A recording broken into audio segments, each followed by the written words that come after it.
Alhamdulillah. Alhamdulillahilladzi anzala 'ala 'abdihi al-kitab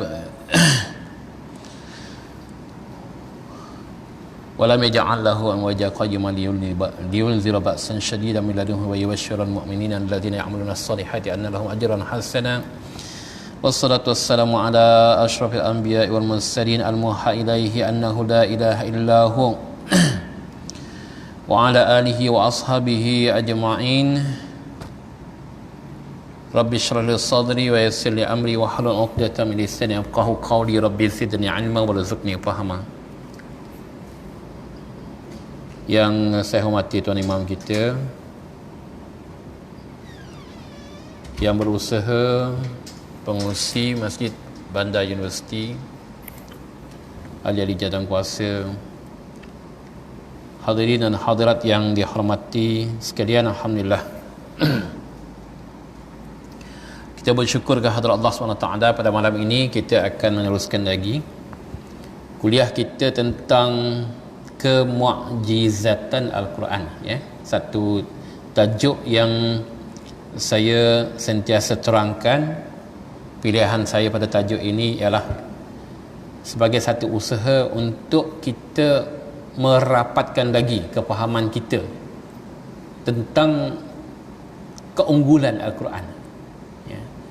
Kita mengaji, alhamdulillah. Kita mengaji, kita belajar tajwid, boleh membaca dengan baik, boleh bertarannum, dan alhamdulillah kita juga disajikan dengan begitu banyak kuliah berkaitan dengan tafsir. Jadi saya mengambil satu sisi daripada Al-Quran yang mungkin kita sering sebut-sebut sebagai Quran itu hebat, kitab terunggul, ya. Quran itu tidak diragui dalam la raiba fihi dan sebagainya. Maka di manakah bukti-bukti keunggulan tersebut? Jadi tajuk-tajuk ini saya telah bahas daripada satu sudut yang sangat banyak ditonjolkan tentang i'jaz Al-Quran, iaitu al-i'jaz al-lughawi, iaitu kemu'jizatan Al-Quran dari sudut linguistik, iaitu telah saya bahas banyak segi di dalam kuliah di masjid ini. Kemudian saya pernah juga menyentuh tentang al-i'jaz ar-raqami, numerical miracles, ya. Dan kalau kita baca di banyak website, banyak membahas tentang al-i'jaz al-ilmi, ya, tentang sains, ya, dikaitkan dengan penemuan-penemuan sains yang terkini. Baik, jadi pada malam ini saya insya-Allah membahas satu tajuk yang agak beratlah, ya, sebenarnya sekiranya kita tidak banyak membaca Al-Quran dari sudut kandungannya, ya. Mungkin kita membaca dari sudut sebutan saja, ya. Jadi pembahasan kita pada malam ini lebih kepada kandungan, tema, topik, dibandingkan dengan kuliah-kuliah yang saya sampaikan sebelum ini berkaitan dengan perkataan, ya kan, ya. Jadi mungkin yang ini perlukan kita sama-sama, ya, memberi tumpuan yang agak lebih sedikit, ya. Jadi sebelum itu saya ingin juga memaparkan tentang keunikan kandungan Al-Quran, ya, latar belakang sebelum kita membahas perkara ini. Iaitu pertama, kita kena faham Al-Quran ini dia tidak disusun secara kronologis, ya. Ada kitab agama tertentu dia disusun secara kronologis, ya. Sebagai contoh kitab Bible lah, ya, Bible daripada Genesis, daripada awal kejadian sampai kepada Revelation, ya. Itu kalau kita kaji daripada satu-satu chapter tu, dia disusun daripada awal penciptaan, kemudian diturunkan nabi-nabi dan sebagainya sampai kepada kewafatan, ya, Jesus, ya, the Christ, ya. Baik. Kitab-kitab yang lain saya tak berapa apa namanya mahir lah, walaupun ada belajar dalam perbandingan agama, ya. Jadi susunan Al-Quran dia tidak bersifat kronologis dan juga tidak bersifat tematik, tidak mengikut themes dia. Maksudnya walaupun kita ada satu surah namanya Al-Baqarah contohnya kan, dia bukan sepanjang-panjang surah itu dia bercakap tentang Al-Baqarah ya. Mungkin ada surah pendek Al-Fil saja mungkin, tapi dalam Al-Fil itu pun bercerita tentang Al-Fil, Al-Ababil dan sebagainya ya. Dia tidak dikhususkan pada satu tema. Kemudian dalam satu surah ni dia terdapat beberapa topik ya. Contohnya surah Al-Baqarah, nanti kita akan bahas tentang surah Al-Baqarah. Dimuatkan sekali dengan, maksudnya dia punya apa istilah perpindahan, saya gunakan saja istilah perpindahan ya. Perpindahan daripada satu topik ke satu topik tu, tiba-tiba tukar pada topik lain, gitu ya. Daripada kisah orang Yahudi tiba-tiba tukar kepada satu topik. Umpama kalau kita bercerita ni, tengah-tengah cerita tak habis tu masuk cerita lain macam tu ya. Jadi mungkin orang agak hairan ya, tapi kalau orang yang mengkaji secara lebih mendalam dia akan memahami ya. Dengan demikian di antaranya Al-Quran itu menjadi kitab yang paling banyak dibaca ya, sesuai dengan namanya Al-Quran. Ada yang mengatakan bahawa Al-Quran itu kalimah yang tidak ada asal, ada yang mengatakan daripada qara'a, di mana dengan qara'a itu perkataan Quran maknanya yang banyak dibaca. Okey. Jadi dengan sifat Al-Quran seperti itu ia banyak dibaca ya. Pada pandangan sekilas ia kelihatan tidak terhubung ya. Maksudnya kalau kita baca, kita tidak menghayati isinya, tapi kita faham, tiba-tiba kita kata ini tiba-tiba masuk tajuk lain kan. Namun demikian kajian mutaakhir tentang kandungan Al-Quran ini ya, bila saya sebut kajian ni, ia dibuat oleh berbagai-bagai pihak, bukan saja ulama-ulama dalam Islam. Orientalis pun buat kajian seperti itu, orang putih banyak buat kajian tentang kandungan Al-Quran ya. Kalau kita tengok dekat Universiti Birmingham tu ada teks yang dikatakan sebagai teks paling tua yang masih wujud, gitulah ya. Tapi ada sebahagian pihak meraguilah berdasarkan bentuk tulisan dia ma'il gitu kan, dia bentuk tulisannya itu. Dan di Vatican pun ada menunjukkan bahawa kajian tentang Al-Quran itu dia tidak ada habis-habisnya. Ada saja sudut yang boleh dikaji, daripada bentuk kertas yang digunakan, tulisannya, bentuk tulisannya, kandungannya, bahasanya. Jadi Al-Quran adalah objek atau subjek yang tidak akan habis-habisnya untuk dibahas. Bahkan kalau kita membaca Al-Quran dan kita faham ayat yang sama, kita baca dengan berulang-ulang, Allah akan singkapkan kepada kita rahsia yang berbeza-beza ya, dengan ayat yang serupa itu. Ini kurniaan Allah SWT kepada orang yang membaca Al-Quran. Jadi kajian mutakhir tentang Al-Quran ini mendedahkan terdapat keterkaitan ya, ada keterkaitan yang agak konsisten dan mengagumkan. Saya gunakan perkataan mengagumkan, mereka gunakan sophisticated, antara satu kandungan dengan yang lain ya. Yang ini dikenali sebagai ring composition ya. Saya tak mengambil effort sikit untuk menterjemahkan. Yang dinamakan ring composition ni ialah a form of narrative structure ya, satu struktur naratif ataupun perwatakan karakteristik ya, particularly of the oral tradition ya, in which a narrative developed to reach its main significant theme before returning ya. Jadi kalau ada kita baca novel kadang-kadang kita baca novel, dia plot yang disusun itu kadang-kadang dia damai dulu, kemudian dia start ada konflik, kemudian konflik memuncak, kemudian ada turning point dia ya kan, kemudian konflik menurun, kemudian balik pada damai semula. Ini dia macam satu ring ya, satu ring. Ini plot cerita, biasanya berkaitan dengan penceritaan lisan, ya, tulisan juga begitu. Bahkan filem-filem, ya, seperti Beauty and the Beast, orang kaji tentang ring composition ni dari segi kandungan. Ini dilihat daripada satu sudut, ya. Ini kecil sangat ni. Latar belakang pewahyuan Al-Quran ni sebagai bandingan kita nak membahas tentang ada ring composition tadi. Kalau ring composition oleh karya manusia itu memang sudah diplan begitu. Jadi yang pertama yang kita kena faham ialah Rasulullah sallallahu alaihi wasallam dia seorang yang ummi. Dia tidak menulis. Dia tidak merekod. Ya. Jadi apabila wahyu disampaikan kepada baginda Rasulullah sallallahu alaihi wasallam, diingat, dihafalkan, dibacakan kepada para sahabat menghafal, kemudian yang hafalan itulah yang utama sebagai rekod utamanya.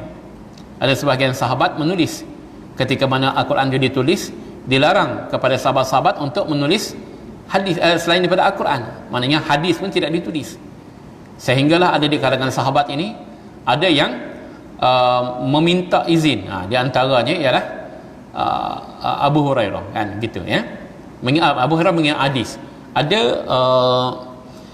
Rasulullah SAW dalam satu kalam baginda mengatakan uktubu li Abi Syam, tulis untuk Abu Syam. Ada sahifah juga, tetapi itu dengan izin, dan itu sangat di masa baginda Rasulullah SAW hidup lagi, tulisan selain daripada Al-Quran itu memang tidak dibenarkan, ya, melainkan dengan izin baginda berbuat demikian. Maka oleh kerana itu apabila Sayyidina Abu Bakar mengambil alih kepimpinan, Sayyidina Umar dan sahabat-sahabat yang lain minta supaya Al-Quran itu dikumpulkan. Baginda Sayyidina Abu Bakar radhiyallahu anhu mengatakan, bagaimanakah aku hendak melakukan sesuatu yang tidak pernah dibuat oleh Rasulullah sallallahu alaihi wasallam. Jadi baginda Rasulullah SAW seorang ummi. Dengan kata lain, tidak mungkin baginda Rasulullah SAW membuat susunan yang begitu rapi, buat rekod dan sebagainya, ya. Orang nak tulis novel pun dia dah ada struktur, ya, isi novel dia nak dibuat tu. Hanya tinggal mengisi detail dia saja. Kemudian Rasulullah SAW bukanlah seseorang yang dikenal sebagai seorang penyair. Jadi kandungan Al-Quran itu kalau dibaca semuanya adalah bentuk puitis, ya. Al-Quran diwahyukan dan disampaikan secara lisan. Dengan kata lain, Al-Quran diterima, disampaikan segera seperti mana baginda Rasulullah sallallahu alaihi wasallam menerimanya, dan di manakah ruang baginda membuat, misalnya kata, editorial tentang ayat Al-Quran itu. Tidak ada ruang, ya. Jadi inilah di antara latar belakang yang perlu kita faham sebelum kita membahas tentang isi, dalam konteks ring composition tadi. Baik, kita bermula dengan satu contoh apa yang kita fahami sebagai ada unsur, ya. Ada unsur ring composition, ya. Cuba kita ambil daripada surah Al-Fatihah. Jadi paparan pada skrin menunjukkan surah Al-Fatihah. Kalau tuan-tuan mengutip daripada apa-apa image yang terdapat di dalam internet, ya, dia untuk kita di Malaysia ni, tuan-tuan gunakan mushaf seperti ini, sebab ada mushaf Indonesia menggunakan khat yang sama tetapi baris yang berbeza, ya. Kita tak galakkan kan, kita gunakan mushaf yang selari dengan mushaf Madinah, ya. Baik, pertama, ya, bermula daripada Bismillahirrahmanirrahim, dengan nama Allah yang Maha Pengasih dan Maha Penyayang, dan berbagai-bagai juga terjemahan, gitu, ya. Kemudian segala puji bagi Allah, Tuhan semesta alam. Kemudian Allah menyebut namanya, ya, Ar-Rahman Ar-Rahim. Kemudian diikuti dengan namanya lagi, Maliki Yaumiddin. Iyyaka na'budu wa iyyaka nasta'in. Kepadamu kami menyembah dan kepadamu kami memohon pertolongan. Baik, sampai di situ, ya. Kalau kita perhatikan surah Al-Fatihah ini, ia terbagi kepada dua bahagian ni, ya, yang corresponding, dua bahagian ni. Bahagian yang biru itu, kalau kita lihat yang pertama, Allah menyifatkan dirinya, ya, Bismillah Ar-Rahman. Allah itu Maha Pemurah, ya, dengan nama Allah Maha Pemurah. Dan Allah itu Rabb. Allah itu adalah Tuhan. Rabb dengan pengertian bahawa Allah itu mencipta, Allah itu memiliki, dan Allah itu memelihara. Sebab itu dalam beberapa terjemahan dia gunakan perkataan the sustainer, the sustainer. Allah memelihara al-alamin. Dalam satu tafsir yang mudah saja dia kata kalimat al-alamin, maknanya ialah kullu ma siwa Allah, apa-apa saja yang selain Allah itu adalah al-alamin. Kemudian Allah menyifatkan dirinya Ar-Rahman Ar-Rahim, ulangan daripada atas tadi, ya, sampai kepada iyyaka na'budu, ya, iyyaka na'budu. Kalau kita kaitkan dengan di atas tu Allah sifatkan dirinya sebagai Rabb, Allah, ya. Karena Allah itu Rabb, maka padanya lah kita menyembah. Kaitannya itu. Jadi setengah daripada ayat itu merujuk kepada what is preceding, apa yang mendahuluinya. Kerana Allah itu Tuhan, Allah itu Rahman, Allah itu Rahim, Allah itu Malik Yaumiddin, maka kepada Allah kita menyembah. Gitu. Wa iyyaka nasta'in, dan kepada Allah kita memohon pertolongan. Jadi bila sampai kepada iyyaka nasta'in, cuba kita lihat kalimah-kalimah selepasnya itu, yang merah-merah ni, ya. Yang merah-merah ni menunjukkan bahawa ia adalah permohonan, ya. Kepadamu kami memohon pertolongan. Apa permohonannya? Ihdina, tunjukkan kepada kami as-sirat, iaitu jalan, al-mustaqim, iaitu yang lurus, ya. Tunjukkan permohonan kepada Allah, tunjukkan kepada kami jalan yang lurus. Dan ayat berikutnya, jalan yang macam mana yang lurus tu?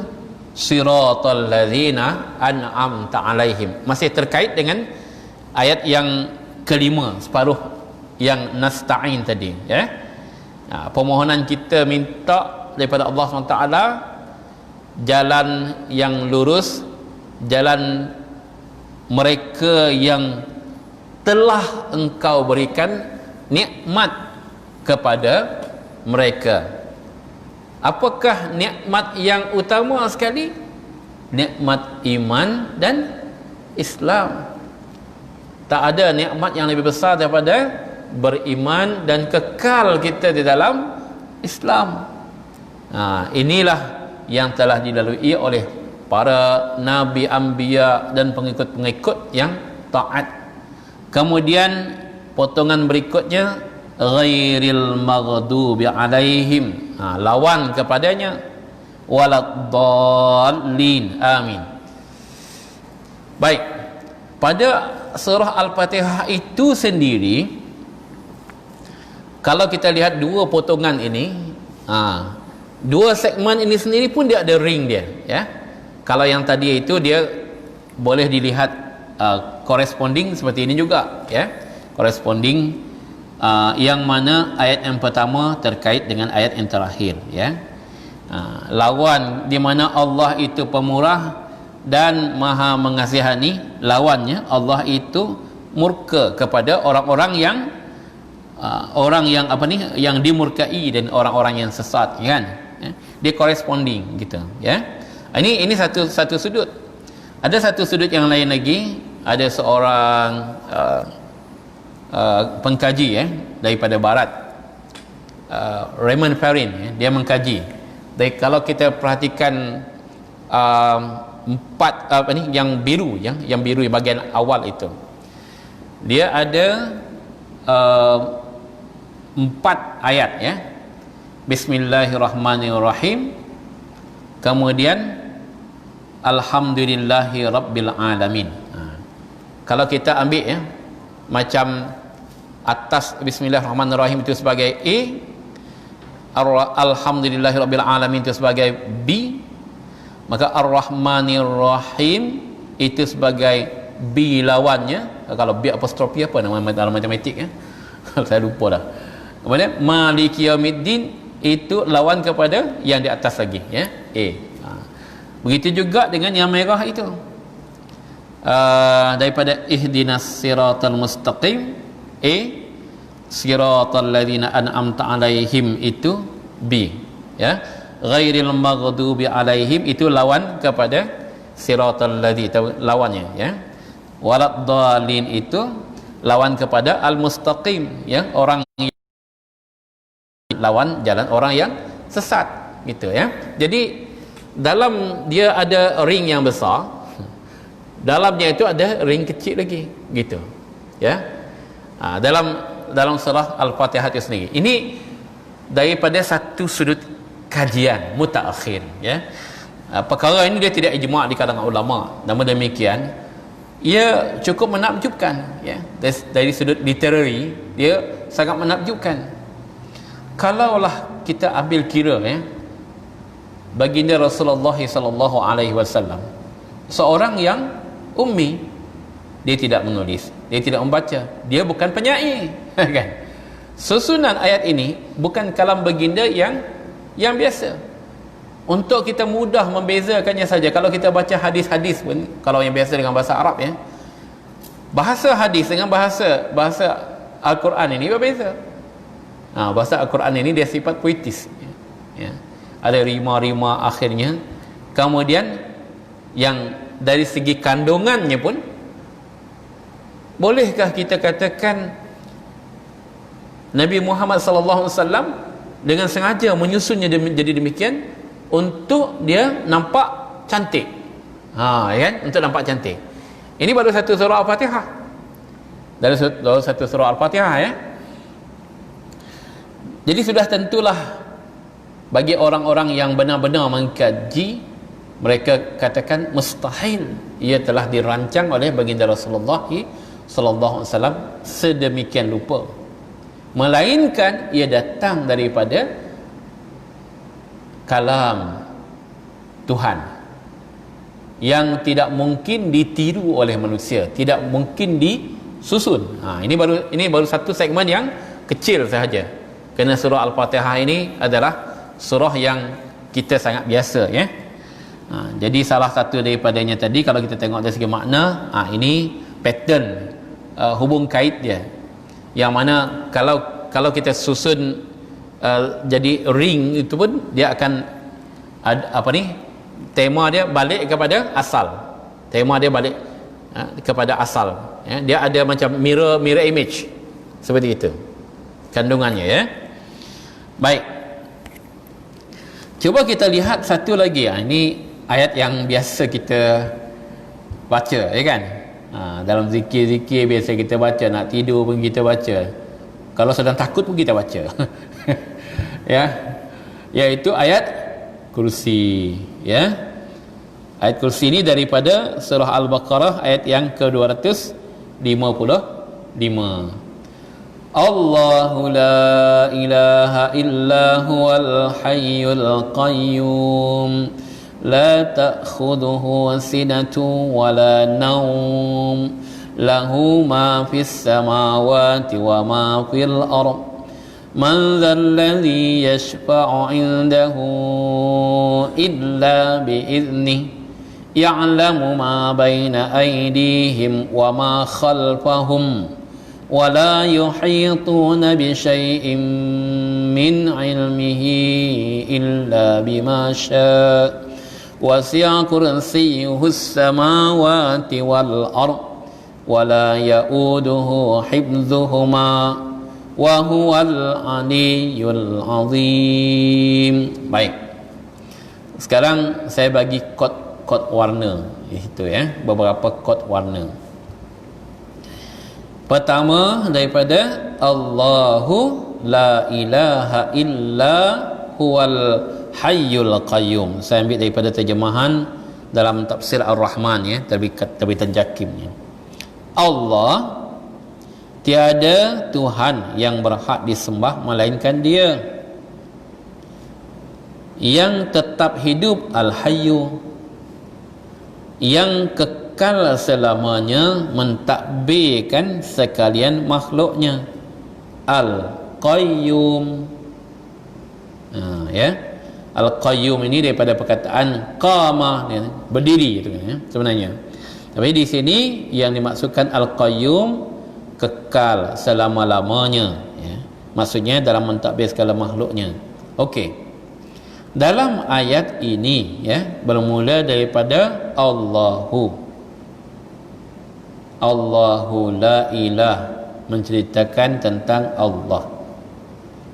Yang keduanya, bahagian yang biru ni saja, kalau tuan-tuan perhatikan, huwa al-hayyu al-qayyum. Di situ dinamakan dua sifat Allah Subhanahu wa taala. Kalau kita bandingkan dengan yang corresponding dengan dia ya, ini tidak disusun secara bulat. Saya tidak visualkan secara bulat gitu.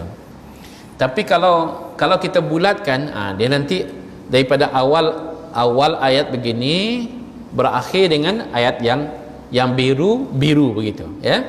Yang kuning ni dengan kuning, corresponding, mirror dia ya. Yang hijau itu correspond dengan hijau. Yang orange tu orange, yang putih itu tak ada kawan dia. Ya, yang putih tu di tengah. Nanti kita cerita. Baik. La ta'khudhuhu sinatu wala naum. Ya. Ada dua sifat, dua perkara yang dikatakan dia tidak mengalahkan, tidak menundukkan Allah SWT, iaitu tidak mengantuk dan tidak tidur. Sinah dengan naum, dua perkara. Ya. Tapi apa kaitan dengan yang kuning ini ya? Wala ya'uduhu hifdzuhuma wa hifdzuhuma.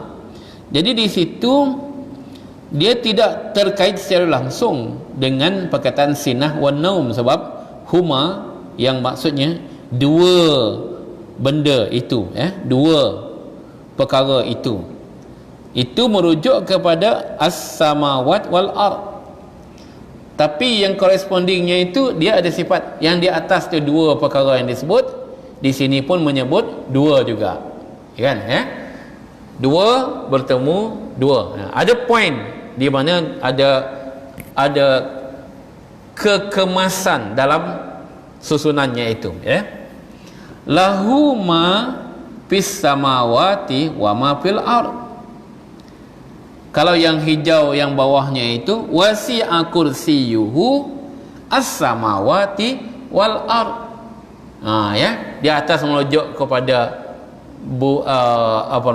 baginya, miliknya lah apa yang ada di langit dan di bumi. Di bawah itu pula menunjukkan wasi'a, iaitu luasnya kursi Allah. Maksud tafsir di situ ialah ilmunya dan kekuasaannya meliputi langit dan bumi. Apa yang kita sebut sebagai corresponding elemen kat situ, iaitu menyebut di atas itu as-samawati wal ard, yang bawah pun menyebut tentang as-samawati wal ard. Baik. Berikutnya, man dzalladzi yashfa'u indahu illa biiznih, yaitu Sebetulnya dia berbentuk soalan, tapi maksudnya di sini ialah tiada siapa yang dapat memberi syafaat. Asy-syafa'ah yashfa'u, di sisinya melainkan dengan izinnya. Siapa yang boleh memberi syafaat corresponding dengan berikutnya, wala yuhituna bi syai'in min ilmihi illa bima syaa. Kalau kita lihat susunan ayat itu, susunan ayat itu, ayat yang menggunakan perkataan illa ini biasa kita sebut sebagai nafyun, kemudian ada isbat. Sebelum illa itu biasanya dalam negative statement, tidak, tiada, tiada siapa yang boleh memberi syafaat di sisi Allah melainkan yang diberikan izin olehnya. Wala yuhituna bi syai'in min ilmihi, iaitu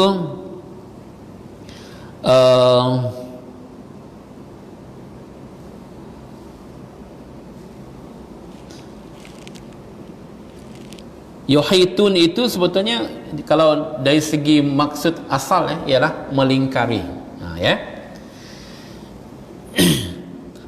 sedang mereka ini kandung maksud ayat yang berikutnya,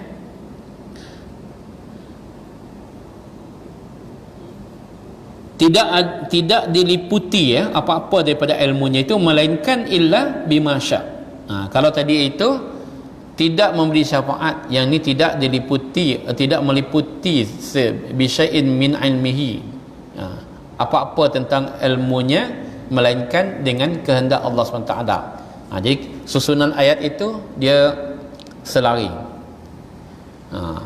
Kemudian kalau kita perhatikan yang putih itu pula, dia terletak di tengah-tengah tema itu, terletak di tengah-tengah tema itu. Yang menariknya bila kita perhatikan yang putih ni, ya'lamu kita, ya'lamu ma baina aydihim wa ma khalfahum. Allah itu mengetahui apa yang di depannya, maksudnya sebelumnya, dan apa yang di belakangnya. Jadi kalau kita perhatikan susunannya di sini ialah dia letaknya di tengah-tengah tema semuanya itu, membahas tentang, kalau perhatikan semua yang kumpulan coded, color coded di atas itu yang di depan ayat itu. Kemudian di belakangnya pula adalah color coded yang satu set lagi yang saling corresponding, dan ayat itu pula dia terletak di tengah-tengah, menyatakan tentang baina aidihi wa ma khalfahum, yang ada pada mereka dan yang ada belakang mereka. Jadi kalau kita mengambil dari sudut tafsir, dia tidak ditafsirkan begitu, tapi kajian secara linguistik, kajian secara bahasanya, dia sangat menarik. Jadi persoalannya di sini ialah, adakah baginda Rasulullah sallallahu alaihi wasallam purposely, dengan sengaja menyusun demikian supaya nanti di suatu masa orang tiba-tiba menemui, melalui kajian mereka, oh ini ada ring composition.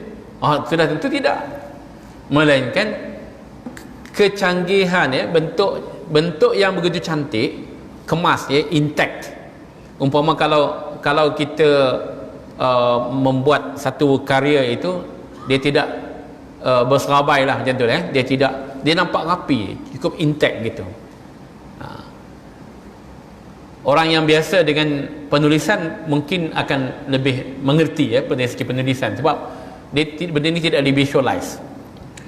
Jadi inilah di antara kelebihan yang terkandung pada ayat-ayat Al-Quran berdasarkan kajian yang terkemudian. Perkara ini tidak dikaji pada ulama-ulama yang terdahulu. Baik, Ini kalau kita tengok tadi daripada surah Al-Fatihah. Ini daripada satu segmen daripada surah Al-Baqarah. Adakah perkara itu juga berlaku dalam ayat-ayat yang lain? Sebenarnya banyak ayat yang dikaji, bahkan keseluruhan Al-Quran itu dikaji. Dia ada corresponding, ya, corresponding. Contohnya keterkaitan antara surah Al-Fatihah dengan surah An-Nas, ya. Bagaimana surah Al-Fatihah bermula daripada Alhamdulillahi Rabbil Alamin, surah An-Nas bermula daripada Qul a'udzu bi Rabbin Nas. Kemudian Ar-Rahmanir Rahim, Maliki Yaumiddin, surah An-Nas Malikin Nas, ya kan? Malikin Nas. Surah Al-Fatihah Maliki Yaumiddin, Iyyaka na'budu wa iyyaka nasta'in. Surah An-Nas, Ilahin Nas. Kepada siapa kita menyembah? Kepada ilah, ya kan? Dia corresponding antara surah yang pertama dengan surah yang terakhir, contoh, ya. Jadi kajian itu semakin menarik. Bagaimana kaitan surah berikutnya dengan surah yang berikutnya, gitu, ya. Paling tidak sekumpulan ayat dengan sekumpulan ayat yang lain, tapi mengambil masa yang panjang lah kalau untuk mengkaji secara terperinci, begitu. Baik. Adakah ini juga berlaku di dalam surah yang panjang? Baik, kita lihat, ya. Ini daripada apa tadi? Surah ayat kursi tadi, ya. Ini kalau divisualiskan dalam bentuk corresponding warna tu tadi, corresponding dari segi makna, ya. Begitu juga ini divisualiskan dalam bentuk yang lain, ya. Coding warna bagaimana bahagian awal daripada ayat kursi itu dengan bahagian akhirnya itu dia saling bertautan, paling tidak dari segi bentuk perkataan, mungkin tidak secara langsung dari segi maknanya. Corresponding maksudnya mungkin juga semakna, mungkin juga berlawanan makna, gitu, ya. Kemudian kita perhatikan, ya, soalan saya tadi, adakah ia juga berlaku dalam surah yang panjang? Baik, ini adalah kajian terhadap surah Al-Baqarah, ya.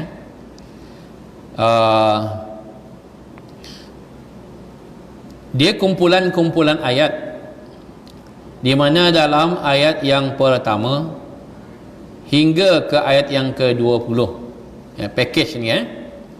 Pertama bicara tentang iman. Alif Lam Mim, zalikal kitabu la raiba fihi hudal lil muttaqin. Petunjuk bagi orang-orang yang muttaqin. Siapa muttaqin? Alladzina yu'minuna bil ghaibi wa yuqimunas shalah, dan seterusnya. Dalam kumpulan itu sampai 20 itu pula dituliskan innal ladzina kafaru sawaun alaihim. Selepas orang beriman tadi diceritakan tentang orang-orang kafir, sawaun alaihim, sama saja mereka itu. Sama ada kamu memberi peringatan, a anzartahu am lam tunzirhum la yu'minun. Mereka tidak beriman. Dilanjutkan lagi, orang-orang munafik pun orang yang tidak beriman, hanya penampilan saja seperti orang-orang yang beriman. Itu jadi ia berkaitan dengan iman dan juga tentang kekafiran. Ayat pertama, okey, warna putih, ya. Daripada ayat yang ke-21 menceritakan ya ayuhan nas inna khalaqnakum min ya ayuhan nas wa'budu rabbakumul ladzi khalaqakum, sembahlah Tuhan kamu yang menjadikan kamu daripada dan mereka yang sebelum kamu. walladzina min qablikum la'allakum tattaqun. Kemudian diceritakan allazi ja'ala lakumul arda firasya was samaa'a binaa'a wa anzala minas samaa'i ma'an, dan seterusnya tentang kejadian bumi, tentang kejadian langit dan seterusnya. Pokok pangkalnya di sini menerangkan tentang kejadian. Selepas itu diceritakan tentang penciptaan Adam, ya. Dan wa 'allama adamal asma kullaha summa aradahum. Allah mengajarkan tentang Adam, kepada Adam nama-nama, mengajarkan ilmu, ya kan? Ya. Selepas itu Allah SWT daripada ayat yang ke-40 seterusnya sampai ke 103 diceritakan tentang Bani Israel, ya. Di mana bermula daripada cerita Bani Israel itu, mereka dizalimi oleh Fir'aun. Kemudian selepas itu kisah Nabi Allah Ibrahim diuji oleh Allah SWT. Yang tengah-tengahnya adalah Kaabah dan juga kiblat yang pertama, perubahan kiblat. Baik, bahagian yang dikatakan corresponding, ya. Tadi segmen D. Kalau tadi dikatakan ataupun diceritakan tentang Nabi Allah Ibrahim diuji, ya, oleh Allah SWT, maka yang berikutnya kepada kaum muslimin. Yang di atas tadi itu kaum-kaum yang telah lalu. Kepada kaum muslimin maka diingatkan bahawa mereka pun akan diuji, ya. Jadi di mana di dalam kandungan dalam surah Al-Baqarah itu sendiri Allah telah menyatakan umpama satu jaminan, ya. Wala nabluwannakum bi khaufin minal bi khaufin wala nabluwannakum bil khaufi wal ju', ya, iaitu akan diuji dengan ketakutan, dengan kelaparan dan seterusnya, ya. Kalau pada kelompok ayat yang ketiga tadi, ya, berkaitan dengan Allah SWT telah menurunkan peraturan undang-undang, ya, kepada Bani Israel, maka pada ayat yang berikutnya itu berkaitan dengan disampaikan atau diturunkan atau ditetapkan undang-undang, peraturan syariah kepada orang-orang muslimin, kaum muslimin, ya. Kalau pada yang bahagian kedua Allah SWT menceritakan tentang kejadian dan juga tentang ilmu, maka pada kelompok ayat 254 ke 284 pun demikian juga, ya. Dan yang bahagian terakhir sekali daripada ayat 285 ke ayat 286 adalah berkaitan dengan keyakinan, iman dan kekufuran, ya, iman dan kekafiran. Ini bentuk yang terkandung di dalam surah Al-Baqarah, ya. Jadi kalau kita lihat, kalau kita visualisekan dalam bentuk kotak, ya, yang corresponding itu tadi, kalau yang di sini dikelompokkan daripada 1 hingga 20, ya. Kemudian yang kedua 21 hingga 39 penciptaan, 1 hingga 20 berkaitan dengan iman dan kekufuran. Yang kedua berkaitan dengan penciptaan Allah SWT, bahagian B, lawannya juga corresponding B itu, ya, bahagian ayat 254 hingga 284. C, yang tadi itu, ya, di mana Nabi Allah Musa menyampaikan tentang undang-undang syariat Allah SWT kepada Bani Israel, maka Nabi Muhammad SAW menyampaikan syariat yang sesuai untuk orang-orang di zamannya, ya. Jadi kalau berkaitan dengan syariat ni, dia tidak tetap mengikut satu nabi ke satu nabinya itu, ya. Sebagai contohlah, kalau di syariat di zaman Nabi Adam alaihissalam contohnya, ya, yang lahir semuanya adalah anak-anak Adam dan Hawa, ya kan. Maka syariatnya ketika itu, lahirnya kembar, syariatnya itu ialah boleh berkahwin dengan sesama adik-beradik tetapi bukan kembarnya, ya kan, syariat ketika itu, ya. Syariat yang berikutnya itu ialah boleh berkahwin dengan ramai-ramai tetapi tanpa ada batasnya, ya. Sehingga kalau kita tengok dalam berbagai tafsir, Nabi Allah Sulaiman saja, ya, dikatakan ada 600 isteri, ada yang kata 1000 isteri dan sebagainya. Jadi kita lihat di syariat yang berikutnya zaman Nabi Muhammad sallallahu alaihi wasallam, syariat perkahwinan itu tak boleh kahwin dengan adik-beradik, tak boleh lebih daripada 4, ya. Jadi itu sebagai contoh bagaimana syariat daripada nabi ke nabi itu juga berbeza-beza, ya.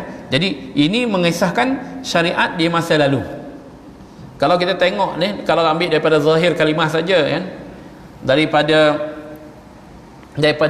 zaman Nabi Musa itu, kalau perintah Allah SWT yang disampaikan kepada Bani Israel ketika itu, fatubu ila barikum wa faqtulu anfusakum, ya, bertaubatlah kamu dengan Tuhanmu dan matikan dirimu, kan.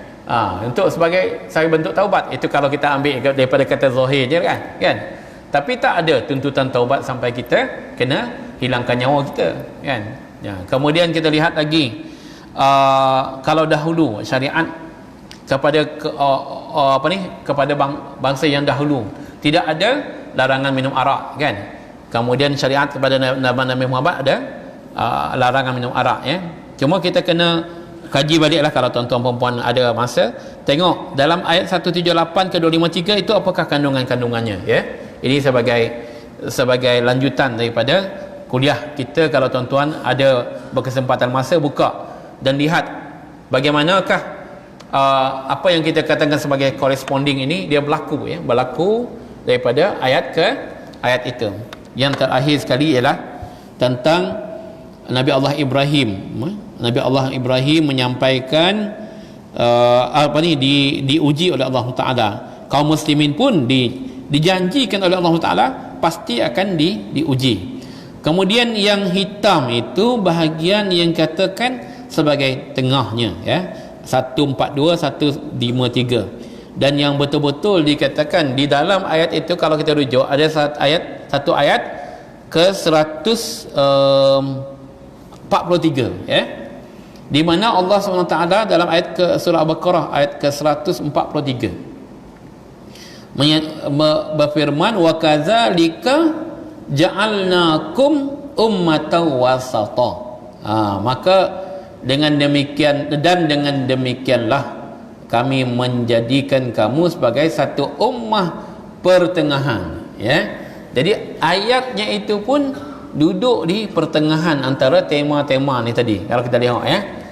Jadi alangkah sepatutnya lah bagi orang-orang yang membuat kajian, terutama sekali dari sudut literary, ya, dari segi persuratan, perkara ini dia sangat mengagumkan, ya. Dia sangat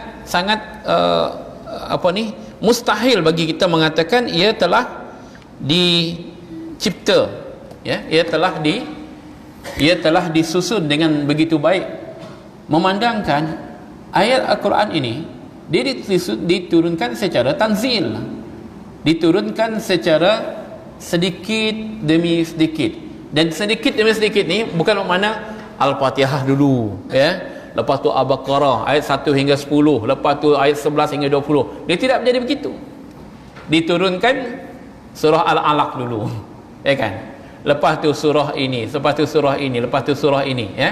Sehingga ada seorang orientalis dia menyusun ayat ini berdasarkan susunan turunnya, ya. Montgomery kalau tak salah saya, dia menyusun, ya, berdasarkan itu. Apa manfaatnya pun kita tak tahu, tapi itulah curiosity, ya, untuk mengkaji kenapa ayat ini dahulu, kemudian ini, kemudian ini, kemudian ini, ya. Selain daripada itu, kadang-kadang ada usaha juga untuk mengelirukan orang-orang Islam. Di antaranya yang kalau kita tengok hari ini, ya, mereka menyusun Al-Quran dalam bentuk yang lain, bahkan menukar ayat, bahkan menambah ayat contohnya, untuk mengelirukan orang Islam supaya Al-Quran yang sudah tersusun dengan baik ini, yang sudah dikaji dan terbukti keunggulannya itu, akan rosak hilang kekaguman orang-orang Islam terhadapnya. Sebab itu Al-Quran itu yang terbaiknya adalah seutuh-utuhnya sebagaimana ia telah diturunkan kepada Nabi Muhammad sallallahu alaihi wasallam, ya. Ini sedikit daripada petikan hasil daripada kajian salah seorang daripada Raymond K. Farin, ya, author of surah Al-Baqarah, a structural analysis, ya, concludes surah Al-Baqarah ring composition. Dia kata indeed this surah exhibits marvelous justness of design, ya. Ya, satu keunggulan yang luar biasa, ya. Dia menampilkan perkara yang mengagumkan lah, satu desain mengagumkan.